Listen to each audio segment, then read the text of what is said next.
पौलाचे करिंथकरास दुसरे पत्र अध्याय 4 वचन 17 मी वाचून दाखवते, सर्वजण लक्ष द्या.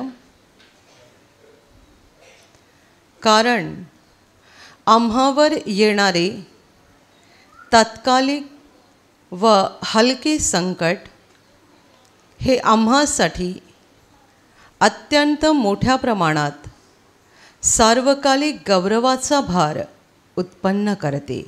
Hallelujah, hallelujah, hallelujah, hallelujah, hallelujah, hallelujah.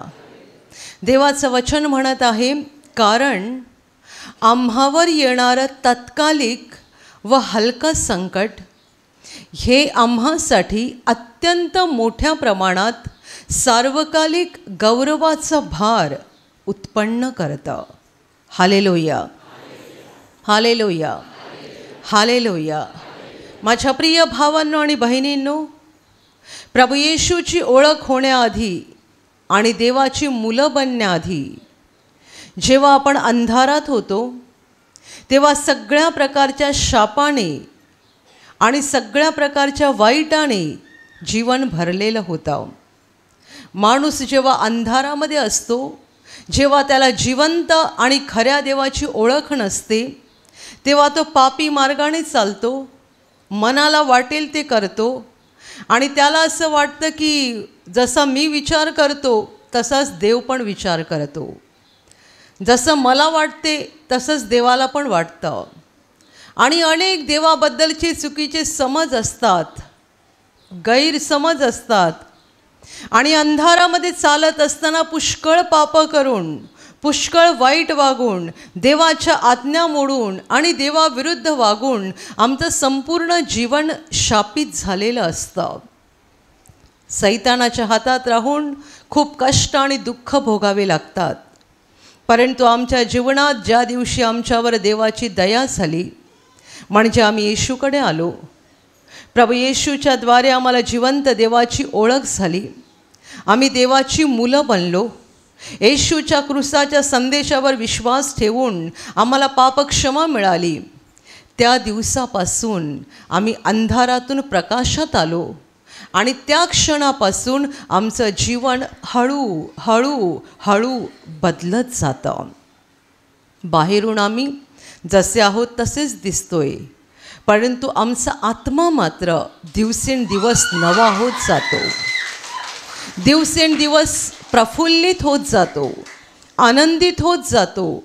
आमच्या आत्म्याला नवं रूप येतं आणि अर्थात आत्म्याला नवं रूप आल्यानंतर त्याचे प्रतिसाद चेहऱ्यावर आणि या शरीरावर सुद्धा दिसून येतात. Hallelujah, hallelujah, hallelujah. बाहेरून लोक पण बोलायला लागतात, ही बाई किती शांत झाली, पूर्वी कशी होती आता कशी झाली, हा माणूस कसा होता, किती खतरनाक होता आणि आता कसा झाला. शरीर बदललं नाही, आत्मा बदलला. आत्मा दिवसेंदिवस नवा होत जातो आणि त्याचे परिणाम बाहेरून शरीरावर पण दिसून येतात. पण मुख्य बदल आत्म्यामध्ये घडतो. तो एका दिवसात घडत नाही. जसे जसे आम्ही प्रभूमध्ये वाढत जातो, आम्ही देवाच्या अधिकाधिक जवळ जातो, खूप प्रार्थना करतो, देवाची वचनं आतमध्ये घेतो आणि वचनानुसार वागायचा प्रयत्न करत राहतो, आमच्या जीवनातून एक एक वाईट गोष्ट काढत जातो, तसतसं आमचा आत्मा बदलत जातो, प्रकाशित होत जातो. आमच्या आत्म्याला एक नवं रूप येतं आणि आम्ही अंधाराचे लोक नाहीत, तर बायबल म्हणतं तुम्ही आता प्रकाशाची मुलं आहात, तुम्ही देवाची मुलं आहात. Hallelujah, hallelujah, hallelujah. पूर्वीचं जीवन वेगळं होतं, जे आम्ही अंधारात घालवत होतो, पापात घालवत होतो आणि सगळ्या प्रकारच्या अनितीत वाईटामध्ये राहिल्यामुळे अनेक शापाने भरलेलं होतं. पण आत्ता मात्र देवाची मुलं झाल्यामुळे आमचं जीवन बदलत चाललेलं आहे. आम्ही प्रकाशित होत आहोत, आनंदित होत आहोत, शुद्ध होत आहोत, पवित्र होत आहोत. आमचं वाकडं अंतकरण सरळ बनत चाललेलं आहे. आमचा आत्मा दिवसेंदिवस नवा होत चाललेला आहे. आणि हा बदल का घडत आहे माहीत आहे? कारण देवाला आपल्याला त्याच्या घरात घ्यायचं आहे. तर आपण तिकडे पोहोचेपर्यंत तो आपल्या आत्म्याला चांगलं घडवणार आहे, चांगलं रूप देणार आहे. Hallelujah, hallelujah, hallelujah, hallelujah, hallelujah. एखादी गरीब घरातली मुलगी जर एखाद्या श्रीमंत घराण्यामध्ये लग्न होऊन गेली की त्या घरातले लोक तिला सांगतात, मुली या घरातल्या गोष्टी तुला शिकून घ्याव्या लागतील. तू गरीब घरात होती, तुला अनेक गोष्टी माहीत नाही आहेत, पण आत्ता मात्र तुला अनेक गोष्टी इथे बदल करून घ्यावा लागेल, सुधारणा करून घ्यावी लागेल. आणि ती तसं करत जाते, कारण तिला तिचं आयुष्य आता तिकडे घालवायचं आहे. आम्ही अंधारात होतो तेव्हा वेड्यासारखे वागत होतो. कुणाला पण शिव्या दे, कोणाशी पण भांडण कर, काहीही वाईट कर, कुणालाही फसव, कितीही खोटं बोल, काही चालत होतं. कारण ते अंधाराचं राज्य होतं. अंधाराचं राज्य म्हणजे तिकडचा राजा सैतान आहे. आणि तो माणसाला सांगतो काही पण करा, काही पण करा, कुणाला मारा, कुणाला शिव्या द्या, कुणाला फसवा, कुणाशी खोटारडेपणे वागा, लबाडीने वागा, काही पण करा. आणि मी तुम्हाला पैसे पण द्यायला तयार आहे, मी तुम्हाला सगळं सुख द्यायला तयार आहे, पण देवाकडे मात्र जाऊ नका. येशूला सैतानाने हाही मोह दाखवला जो जगातल्या सगळ्या लोकांना दाखवतो. एका उंच ठिकाणी नेऊन सैतानाने येशूला जगातले सगळी राज्य आणि त्यांचं वैभव दाखवलं. आणि तो म्हणतो हे सगळं मला देण्यात आलं आहे. सैतान म्हणतो हे सगळं मला देण्यात आलेलं आहे. आणि पुढे तो म्हणाला, मला ज्यांना हवं आहे त्यांना मी ते देतो. मला ज्यांना द्यायचं असतं त्यांना मी हे देतो. म्हणजे काय? हे सगळं वैभव, जगातलं वैभव मला ज्यांना हवं आहे त्यांना मी देतो. तुला पण पाहिजे असेल ना, तर माझ्या पाया पडून मला नमन कर, मी तुला हे देईन. तेव्हा येशू त्याला म्हणाला, अरे सैताना चालता हो, कारण असा शास्त्रलेख आहे की तुझा देव परमेश्वर यालाच नमन कर आणि त्याचीच उपासना कर. Hallelujah, hallelujah, hallelujah. खोटारडेपणे वागून, लबाडीने वागून लोक श्रीमंत होत आहेत. आणि याचं उत्तर बायबलमध्ये लिहिलं आहे. सैतान येशूला म्हणतो, मला ज्याला वाटतं त्याला मी ते देतो, आणि तुला पण पाहिजे असेल तर माझ्या पाया पडून मला नमन कर. अंधाराच्या राज्यामध्ये असं सगळं आहे.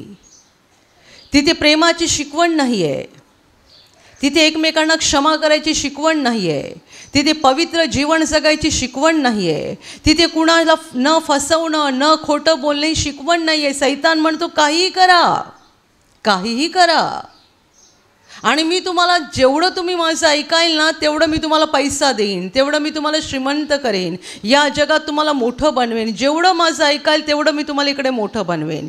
फक्त एकच करा, येशूकडे जाऊ नका, देवाकडे जाऊ नका. Hallelujah, hallelujah, hallelujah.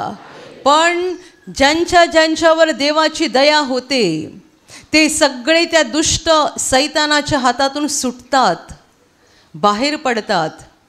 त्यांना येशूची ओळख होते, त्यांना प्रकाश मिळतो, ते अंधारातून बाहेर पडतात, म्हणजे सैतानाच्या हातातून सुटतात.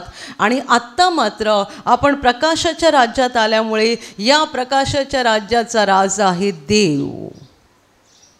आणि तो आपल्याला सांगतो, मुलांनो, मला तुम्हाला स्वर्गात घ्यायचं आहे, मला तुम्हाला स्वर्गात घ्यायचं आहे.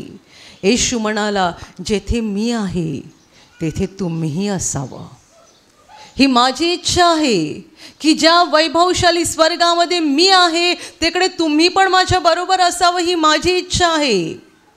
पण त्या स्वर्गात, त्या पवित्र जागेत, त्या वैभवशाली जागेत जाण्याआधी तुम्हाला स्वतःमध्ये बदल केला पाहिजे, सुधारणा केली पाहिजे. अंधारात असताना तुम्ही जे काही वाईट शिकला आहात आणि वाईट केलं आहे ते सगळं तुम्हाला सुधारलं पाहिजे, बदललं पाहिजे आणि नवीन झालं पाहिजे. हालेलुया, हालेलुया, म्हणून एकदाच शनिवारी प्रार्थनेला येऊन भागत नाही.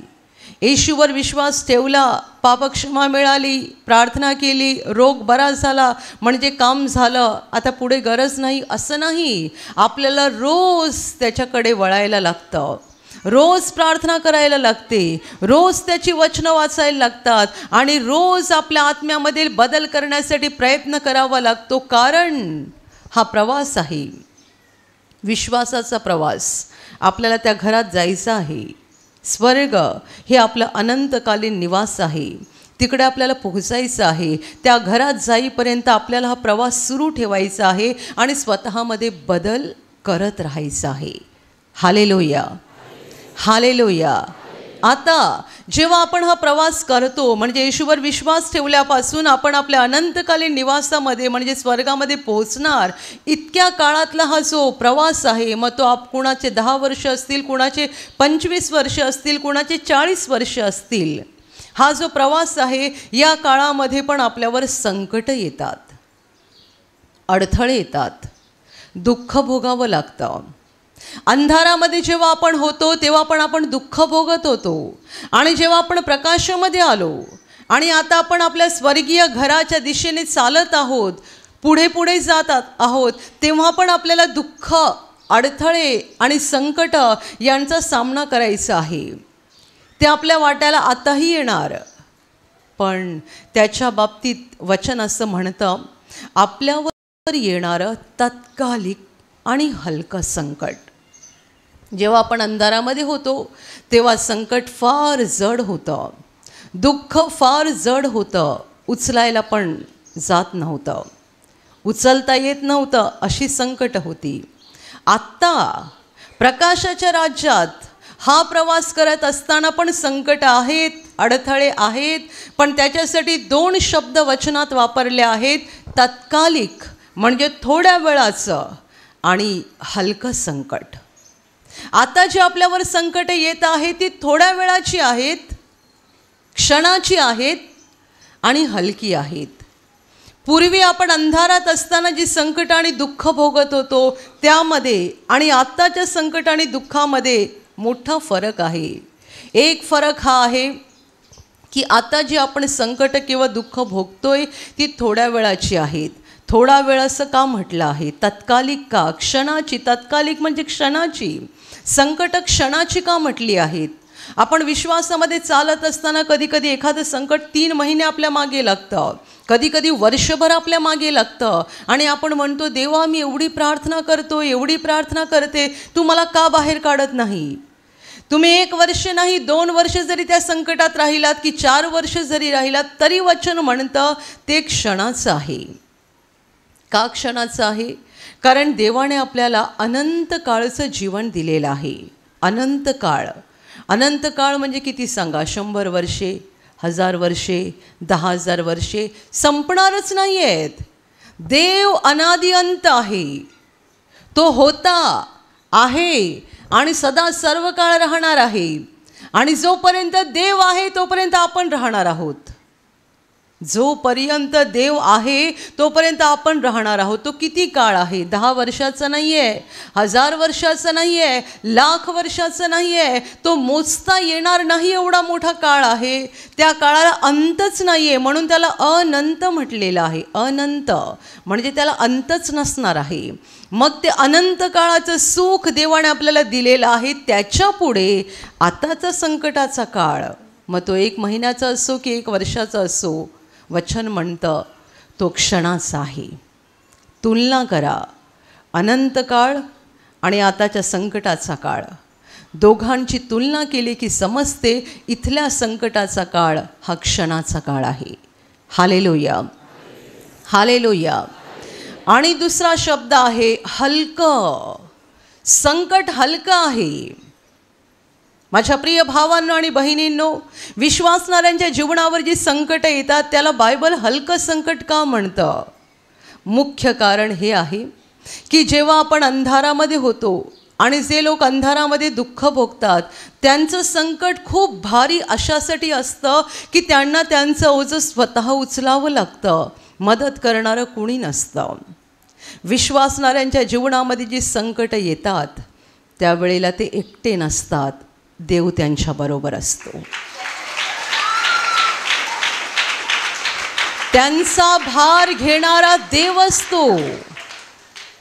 विश्वासाचा प्रवास करत असताना आपल्या वाट्याला कितीही मोठं संकट येवो, कितीही मोठा अडथळा येवो, आणि तुम्हाला असं वाटेल केवढं मोठं संकट आहे, केवढं मोठं दुःख आहे, वचन म्हणतं तुमचं संकट हलकं आहे, कारण या संकटाचा खरा भार घेणारा देव आहे, आपण नाही.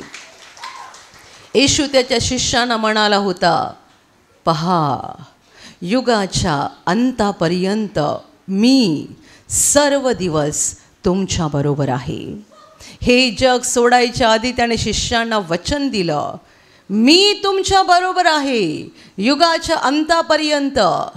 क्रूसावर बलिदान व्हायच्या आधी येशूने शिष्यांना सांगितलं, पवित्र आत्म्याची ओळख करून देताना, आत्ता तो तुमच्या बरोबर आहे, नंतर तो तुमच्या मध्ये राहील. याकोबाच्या पत्रात म्हटलेलं आहे, प्रभू जवळ आहे. विश्वासणाऱ्यांना बायबल पुन्हा पुन्हा सांगतं, तुम्ही एकटे नाही आहात. असं कधी समजू नका की मी माझ्या दुःखात एकटा आहे, मी एकटी आहे, माझं ओझं मला एकट्याला उचलावं लागत आहे. नाही, बायबल आपल्याला पुन्हा पुन्हा या गोष्टीची शाश्वती देत आहे, खात्री करून देत आहे, तुम्ही एकटे नाही आहात. तुम्ही जर देवाची मुलं आहात तर देवाने त्याचा दूत तुमच्या बाजूला ठेवलेला आहे. प्रत्येक विश्वासणाऱ्याच्या बाजूला देवाचा दूत आहे, आणि देव त्या देवदूताला आज्ञा देतो आपलं रक्षण करण्याची, आपला भार उचलण्याची, आपल्याला सांभाळण्याची, आपली गरज भागवण्याची, आपल्याला संकटातून बाहेर काढण्याची. म्हणजे विश्वासणारे कोणत्याही संकटात कधीही एकटे नसतात, देव त्यांच्याबरोबर असतो. आणि देव जर बरोबर आहे तर मला सांगा की आपल्या संकटाचा खरा भार आपण घेतो की देव घेतो? Hallelujah, hallelujah. एखादा 4-5 वर्षाचा मुलगा आपल्या आईबरोबर किंवा पप्पांबरोबर दुकानामध्ये जातो. वडील चालले महिन्याभराचा किराणा विकत घेण्यासाठी. 5 वर्षाचा मुलगा पण चालला वडिलांबरोबर. वडिलांनी महिन्याभराचा सगळा किराणा खरेदी केला, 25-30 किलो वजन झालं, आणि आता सामान घेऊन निघालो.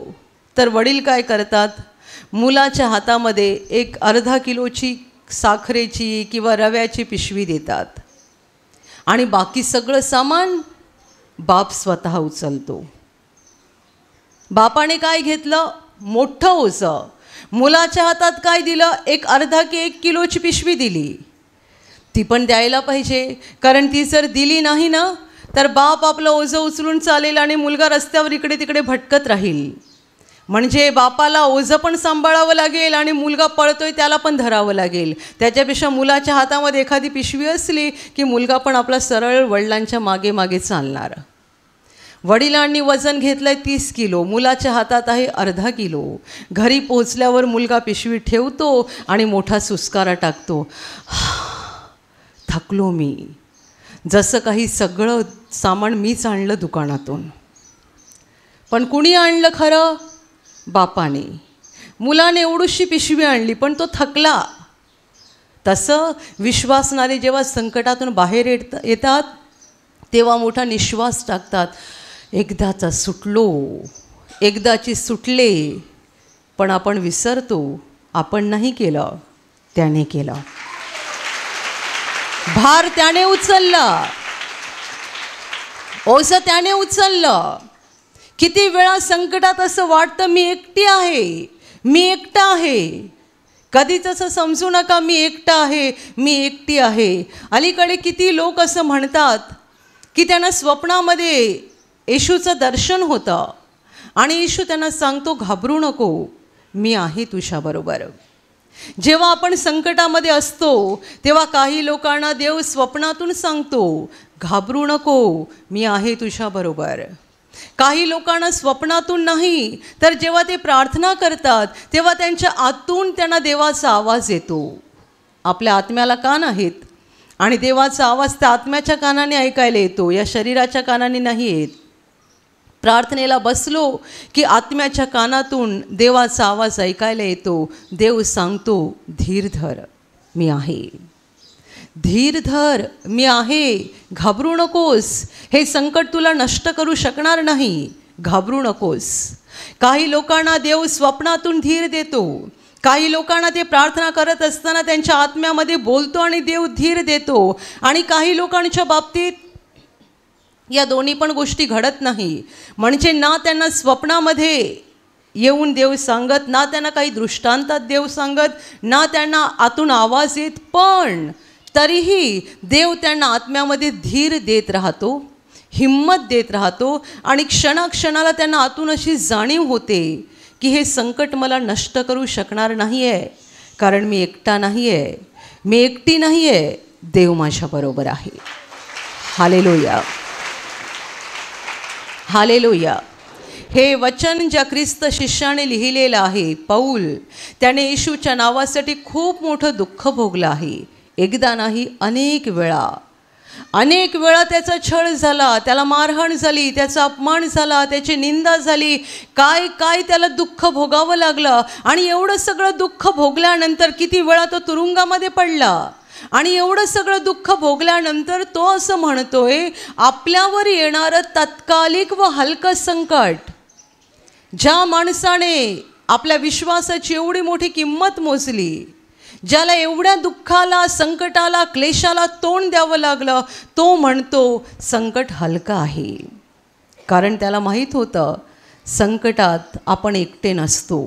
जर एकटे असलो तर संकट आपल्याला नष्ट करून टाकेल, पण आपण एकटे नसतो. Hallelujah, hallelujah, hallelujah, hallelujah, hallelujah. माझ्या प्रिय भावांनो आणि बहिणींनो, देवाचं वचन म्हणतं की आपल्यावर येणारं तात्कालिक व हलकं संकट, आपण विश्वासाचा प्रवास करत आहोत तर संकट येणार. कारण ज्या अंधाराच्या राज्यातून आपण बाहेर पडलो, त्या अंधाराचा राजा सैतान आपला पाठलाग करत राहतो. आणि तो आपल्या मागे अशासाठी लागतो की त्याची इच्छा आहे आपण परत एकदा अंधारात जावं, ज्यामुळे आपल्या आत्म्याचं कायमचं नुकसान होईल. तुम्ही विश्वासाच्या प्रवासात आहात आणि तुमच्या वाट्याला संकट आहेत, दुःख येत आहेत, तर लक्षात ठेवा, ही तुमच्या विश्वासाची पारख आहे. तुम्ही तोंडाने बोललात, देवा मी तुझ्यावर प्रेम करतो, माझा तुझ्यावर विश्वास आहे. जेव्हा आपण असं म्हणतो ना, तेव्हा तो परीक्षक म्हणतो, तुला मी पारखतो, मी तुझी परीक्षा घेतो, तुझा विश्वास खरा आहे का. तोंडाने बोलणं सोपं आहे, माझा विश्वास आहे, माझा विश्वास आहे, देवा माझं तुझ्यावर प्रेम आहे. पण हे जे आपण बोललो त्याची पारख होते आणि ती पारख झालीच पाहिजे. ती जर पारख झाली नाही तर आपला विश्वास आणि आपलं देवावरचं प्रेम किती खरं आणि किती खोटं हे कसं कळेल. जोपर्यंत वर्गामध्ये परीक्षा होत नाही तोपर्यंत हुशार मुलगा कोणता आणि ढ मुलगा कोणता, प्रामाणिकपणे अभ्यास करणारा मुलगा कोणता आणि टाळाटाळ करणारा मुलगा कोणता हे कसं कळेल. वर्गामध्ये सगळी मुलं सारखी दिसतात, हजेरी सगळ्यांची आहे, रोज शाळेमध्ये येतात, रोज शाळेतून घरी जातात, हजेरी सगळ्यांची लागलेली आहे. पण कोणी प्रामाणिकपणे अभ्यास केलेला आहे, कोणी चांगल्या रीतीने अभ्यास केलेला आहे, कोणी अजिबातच अभ्यास केलेला नाही आहे, कोणी अगदीच आपल्या आईवडिलांना आणि शिक्षकांना फसवलं आहे. कळेल कसं. जेव्हा परीक्षा होईल तेव्हा कळेल की कोण खरा विद्यार्थी, कोण प्रामाणिकपणे मेहनत घेणारा विद्यार्थी आणि कोण ढोंगी विद्यार्थी. Hallelujah, hallelujah, hallelujah. देवाच्या राज्यात सगळे विश्वासणारे लोक दिसतात. जगभरात जेवढे येशूला हाक मारतात, येशूच्या द्वारे देवाची मुलं बनली, ते सगळे सारखे दिसतात. पण सगळ्यांची पारख होती. आणि जेव्हा ती पारख होते तेव्हा समजतं की कोणाचं देवावरचं प्रेम खरं आहे, कोणाचा देवावरचा विश्वास खरा आहे आणि कोणाचा विश्वास बंडल आहे किंवा स्वार्थी आहे. Hallelujah, hallelujah. एखाद्या ठिकाणी प्रार्थनेला लाखो लोकांची गर्दी झाली म्हणजे आपण असं वाटून घेता कामा नये हे सगळे लोक स्वर्गात जाणार आहेत. येशूच्या मागे हजारो लोकांची गर्दी असायची, हजारो. मला सांगा, सगळे स्वर्गात जाणार आहेत का. जेव्हा येशू क्रूस वाहत होता तेव्हा जे लोक चेष्टा करत होते, हसत होते, थुंकत होते, ते कोण होते? यहुदी लोकच होते. ज्यांना येशूने बरं केलं होतं, ज्यांच्यासाठी येशूने चमत्कार केले होते, ज्यांचं दुःख येशूने काढलं होतं. पिलाताने येशूला फटके मारून लोकांसमोर उभं केलं आणि सांगितलं, सांगा तुम्ही, मी तुमच्यासाठी याला सोडू काय? फटके मारले होते आणि रक्तबंबाळ येशू लोकांसमोर खाली मान घालून उभा होता. समोर लोकांची गर्दी होती, गर्दी, ज्यांच्यामध्ये येशूने चमत्कार केले होते, ज्या आंधळ्यांचे डोळे उघडले, ज्या मुक्यांना बोलतं केलं, ज्यांना 5 भाकरी आणि 2 माशांद्वारे चमत्कार करून जेवण दिलं. कितीतरी अगणित लोक पुढे होते आणि पिलात त्यांच्या समोर फटके मारलेले येशूला उभं करून विचारतोय, सांगा मी याला सोडू काय तुमच्यासाठी? आणि लोक ओरडले, बरब्बाला सोडा आणि याला वधस्तंभावर खिळा. कुणाला वधस्तंभावर खिळा? याला, ज्याने माझे डोळे उघडले, ज्याने मला बोलण्याची शक्ती दिली, ज्याने मला रोगातून वाचवलं, याला वधस्तंभावर खिळा. का बोलत होते? कारण त्यांच्या अधिकाऱ्यांनी त्यांना चिथावलं होतं, तुम्ही असं बोला म्हणून. अधिकाऱ्यांच्या सांगण्यावरून ते येशूच्या विरुद्ध गेले. म्हणून येशूच्या मागे हजारोंची गर्दी होती, तरी ते सगळे लोक स्वर्गात जाणार नाहीत. आणि हे तर येशूने आधीच लोकांना सांगितलं होतं. मला प्रभूजी प्रभूजी म्हणणाऱ्या प्रत्येकाचा प्रवेश स्वर्गाच्या राज्यात होईल असं नाही, तर जो कोणी माझ्या स्वर्गातील पित्याच्या इच्छेप्रमाणे वागतो त्याचाच होईल. आणि बायबल एके ठिकाणी असंही म्हणतं, यरुशलेमच्या सणामध्ये येशूने जे काही चिन्ह केली होती ते पाहून पुष्कळ लोकांनी येशूवर विश्वास ठेवला. यरुशलेमच्या सणामध्ये येशूने जी काही चिन्ह आणि चमत्कार केले ते बघून पुष्कळ लोकांनी येशूवर विश्वास ठेवला. पण येशूला मात्र त्यांची खात्री नव्हती. बायबल म्हणतं येशूला मात्र त्यांची खात्री नव्हती, कारण मनुष्यांविषयी कोणी साक्ष द्यावी याची त्याला गरज नव्हती, कारण मनुष्यांमध्ये काय आहे हे त्याला ठाऊक आहे. एवढे लोक त्याच्यावर विश्वास ठेवत होते, पण बायबल म्हणतं की त्याला मात्र लोकांची खात्री नव्हती, कारण माणसांविषयी कोणी साक्ष द्यावी याची त्याला गरज नव्हती. माणसांमध्ये काय आहे हे येशूला माहिती होतं. म्हणून माझ्या प्रिय भावांनो आणि बहिणींनो, विश्वासाची पारख होणार. देव सैतानाला परवानगी देतो. सैतान सांगतो मला तपासायचं आहे, याचा विश्वास खरा आहे का, हिचा विश्वास खरा आहे का. देव म्हणतो तपासून घे. परीक्षक सैतान आहे, परवानगी देणारा देव आहे. प्रत्येक विश्वासणाऱ्याच्या जीवनाची विश्वासाची पारख होते. Hallelujah, hallelujah. एखादी बाई म्हणते माझा नवरा खूप चांगला आहे, खूप चांगला आहे. ती नवऱ्याची तोंड भरून स्तुती करते. कधी माहीत आहे, नवरा कामाला जातो, महिन्याचा पगार आला की बायकोच्या हातात आणून देतो आणि घरामध्ये सगळं चांगलं चाललेलं असते, तेव्हा बायको खुश असते आणि दुसऱ्यांसमोर नवऱ्याची स्तुती करते. तिची पारख कधी होते सांगा? नवरा आजारी होतो, आठवडा झाला, महिना झाला, अंथरुणावरच आहे, पैसे येण्याचा मार्ग बंद झाला आणि तिला आता नवऱ्याची पण सगळी सेवा करावी लागते, तेव्हा तिची खरी पारख होते. ज्या वेळेला नवरा तिला वर्षानुवर्षे पैसे आणून देतो आणि घर चालवायला मदत करतो, तेव्हा तिच्या प्रेमाची पारख नाही आहे. तिच्या प्रेमाची पारख अशा वेळेला होते जेव्हा महिनाभर झाला नवरा अंथरुणाला खिळलेला आहे. मी अशा काही बायका बघितलेल्या आहेत, वर्षानुवर्षे प्रामाणिकपणे नवऱ्याची सेवा करतात, वर्षानुवर्षे प्रामाणिकपणे अंथरुणाला खिळलेल्या नवऱ्याची सेवा करतात. आणि अशा पण स्त्रिया माहीत आहेत, नवरा अंथरुणाला खिळला की आठवडाभर झाला की नाही झाला की हिची कुरकुर सुरू झाली. कधी बरा होणार, कधी बरा होणार, घर कसं चालणार. आणि मग तिची मुलं जर मोठी झाली असतील ना, म्हणजे आता कमवायला लागली, मुलं पण कमवायला लागली, की पुढे जाऊन ती असं पण बोलते, एकतर बरा व्हायला पाहिजे नाहीतर संपायला पाहिजे, एकतर बरा व्हायला पाहिजे नाहीतर संपायला तरी पाहिजे. का? कारण आता तिची गरज संपली, आता मुलं कमावणारी झाली ना. ही आहे पारख.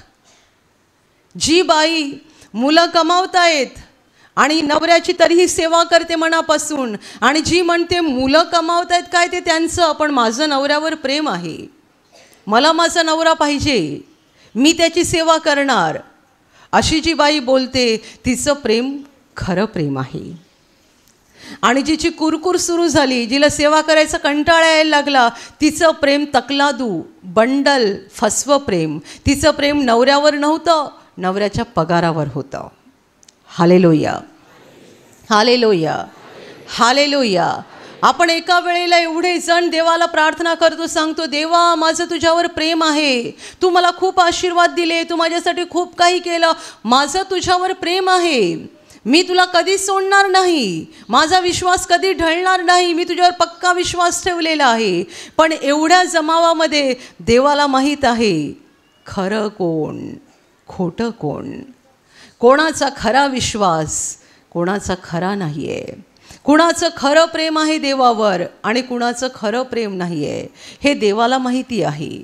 प्रत्येकाच्या विश्वासाची पारख होते. आणि म्हणून अंधारातल्या लोकांवर पण संकट येतात आणि ती संकट त्यांची वाट लावतात, म्हणजे त्यांना उद्ध्वस्त करतात.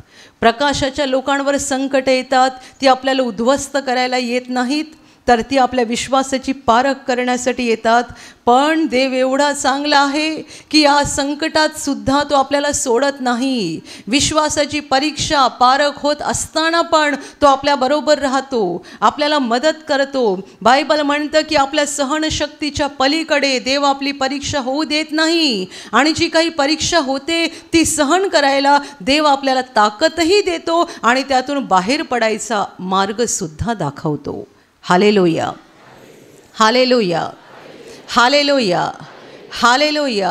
म्हणून जर तुम्ही देवाची मुलं झालेला आहात, तर तुमच्यावर जी काही संकट, जे काही क्लेश, जे काही अडथळे तुमच्या मार्गात येत आहेत, त्याबद्दल कुरकुर करत राहू नका. तुम्हाला अडथळे येणार, तुमच्या घरात तुमचा अपमान होईल, समाजामध्ये अपमान होईल, लोकांकडून दुःख येतील, क्लेश येतील, अनेक मार्गात अडथळे येतील, अनेक संकट येतील. लक्षात ठेवा, ही विश्वासाची पारख आहे, ही विश्वासाची पारख आहे. जोपर्यंत पारख होणार नाही तोपर्यंत हे सोनंच आहे की काहीतरी खोटा धातू आहे ते कसं ओळखलं जाईल. ती पारख होणं आवश्यक आहे. Hallelujah, hallelujah. वचन पुढे म्हणतं, आम्हावर येणारं तत्कालिक व हलकं संकट हे आम्हासाठी अत्यंत मोठ्या प्रमाणात सार्वकालिक गौरवाचा भार उत्पन्न करतं. म्हणजे आपल्या विश्वासाची इथे जी काही पारख होण्यासाठी संकट येतात, जो काही त्रास, ज्या काही अडचणी येतात, त्या बदल्यात आपल्यासाठी स्वर्गामध्ये मोठं प्रतिफळ जमा होतं. म्हणजे आपण संकट भोगली आणि गेली असं नाही, या बदल्यात देव आपल्याला स्वर्गात प्रतिफळ देणार आहे. Hallelujah, hallelujah, hallelujah. येशूच्या नावाखातीर, त्याच्यावरील विश्वासाखातर, त्याच्यावरील प्रेमाखातर जी काही संकट, जो काही छळ आणि त्रास होईल, त्याचं प्रतिफळ आपल्याला मिळेल. आणि म्हणून आपलं लक्ष तिकडे असलं पाहिजे, स्वर्गाकडे. माझ्या प्रिय भावांनो आणि बहिणींनो, कितीही संकट, कितीही दुःख येऊ द्या, आपल्याला देवाने निवडलं आहे अनंत जीवनासाठी. देवाची इच्छा आहे की आपण एक दिवस स्वर्गात असावं आणि आपल्याला स्वर्गात मोठं प्रतिफळ मिळावं. पृथ्वीवर आपण जे काही जगलेलो आहोत त्याचं प्रतिफळ आपल्याला मिळालं पाहिजे. ते जर मिळालं नाही तर आयुष्याचा फायदा काय? Hallelujah, hallelujah. लोकांना जगामध्ये अशी नोकरी करायची असते, अशी नोकरी की नोकरी जेव्हा संपेल तेव्हा मोठा फंड मिळेल आणि पेन्शन पण मिळेल.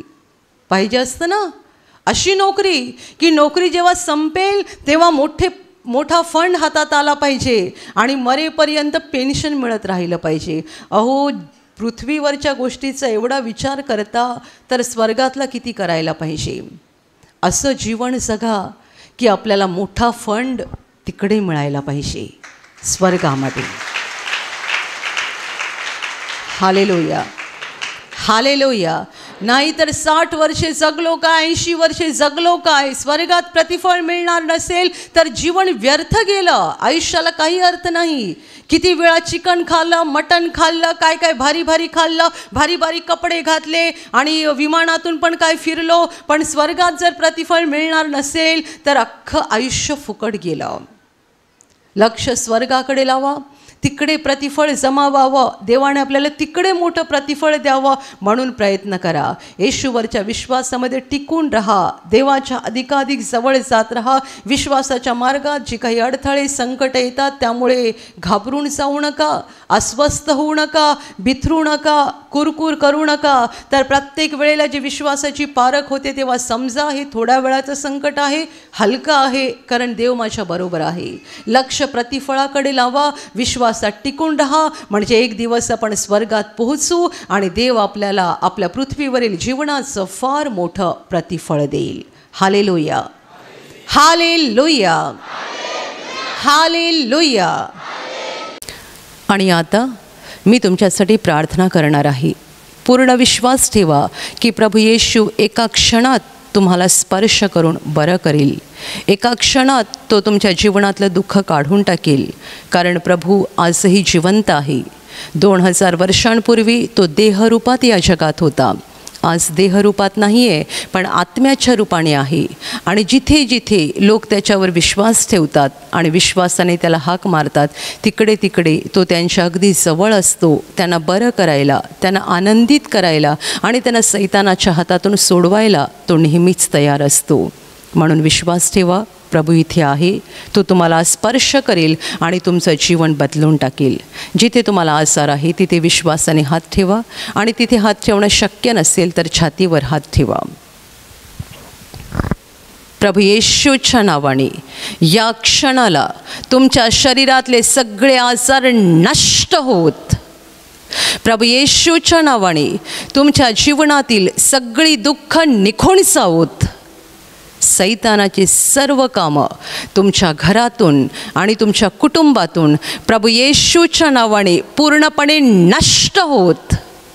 सर्व शुद्धात्म्यांनो, प्रभू येशूच्या नावाने मी तुम्हाला आज्ञा देत आहे, या क्षणाला यांना सोडून निघून जा आणि पुन्हा त्यांच्यात शिरू नका. प्रभूचं महान सामर्थ्य तुमच्यावर येऊ, पवित्र आत्मा तुमच्यावर येऊ, पवित्र आत्म्याचा आनंद तुमच्या जीवनात येऊ, पवित्र आत्म्याची शांती तुमच्या हृदयात येऊ आणि तुमचं जीवन स्वर्गीय प्रकाशाने भरून जावो. आमीन.